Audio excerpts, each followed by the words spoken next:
Ambisi gila miliarder dunia di luar angkasa. Apa yang dicari? Dalam beberapa tahun, orang-orang terkaya di dunia tiba-tiba memiliki obsesi baru, yakni luar angkasa. Mulai Jeff Bezos, Elon Musk, Paul Allen, hingga Richard Branson dan Bill Gates. Namun apa sebenarnya yang mereka cari? Tren eksplorasi luar angkasa sebenarnya sudah pernah terjadi puluhan tahun lalu, tepatnya pada 1960, ketika misi ke bulan oleh Apollo dilakukan. Hanya tidak banyak yang tersisa selain pencapaian membawa manusia ke bulan dan inovasi untuk membuat makanan kering bagi para astronot. Faktanya memang tidak ditemukan kehidupan di luar sana. Tidak ada pula sesuatu yang benar-benar menarik, sesuatu yang dapat menghasilkan uang. Namun, mengapa orang-orang terkaya di dunia itu mau menyisihkan sebagian kekayaannya untuk berinvestasi di industri luar angkasa?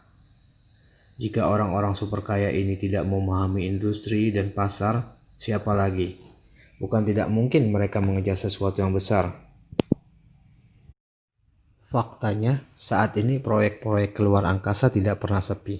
Jeff Bezos mendirikan Blue Origin untuk meluncurkan kendaraan roket pribadi yang bisa digunakan kembali. Roket New Shepard telah diluncurkan ke orbit dan mendarat kembali ke Texas dan siap melakukan pengisian bahan bakar untuk terbang lagi. Bezos tidak melakukan hal baru, tetapi berupaya untuk secara dramatis memangkas biaya produksi yang sudah dia lakukan di industri belanja lewat Amazon. Elon Musk juga melakukan hal yang sama dengan SpaceX. Sejumlah roketnya sukses mengangkasa dan mendarat kembali di bumi.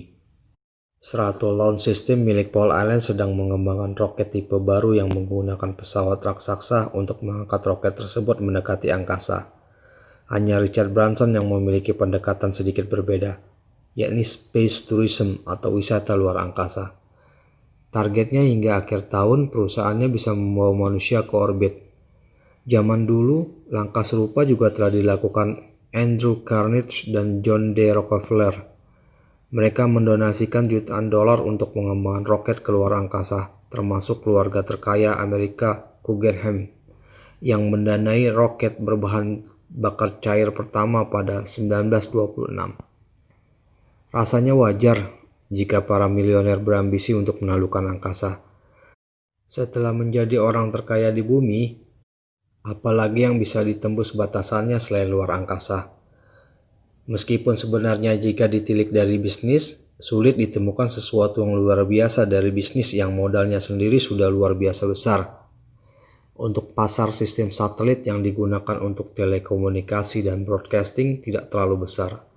Space tourism tetap menjadi pasar niche. Adapun penambangan luar angkasa tidak begitu menarik. Sabuk asteroid mungkin kaya mineral, tetapi tetap tidak sebanding dengan biaya yang dibutuhkan untuk mengeruknya. Lalu apa?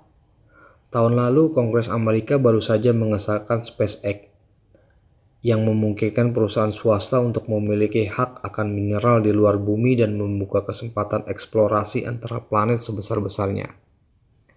Kemudian, teknologi saat ini membuat perjalanan antariksa secara finansial sangat mungkin. Memang biayanya masih sangat amat mahal, tetapi tidak semahal puluhan tahun lalu.